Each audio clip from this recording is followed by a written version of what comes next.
Welcome to our channel. If you want to make the most of your doctor's appointment, follow these step-by-step instructions to prepare effectively. Step 1.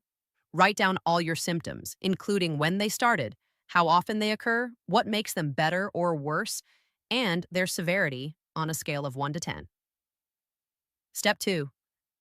List all medications you're currently taking, including prescriptions, over-the-counter drugs, vitamins, and supplements. Include dosages and how often you take each one. Step 3. Prepare a list of questions you want answered. Prioritize them in order of importance since appointment time is limited and you may not get through everything. Step 4.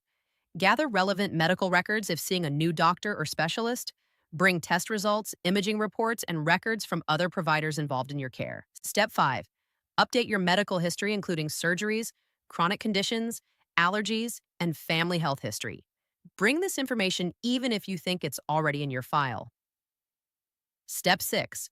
Note any lifestyle factors affecting your health.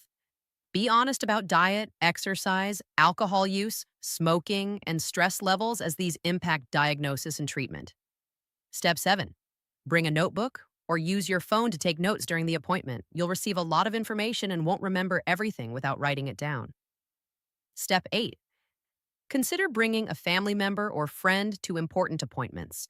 They can help remember information, ask questions you might forget, and provide support during difficult discussions. Don't forget to like this video and subscribe to our channel.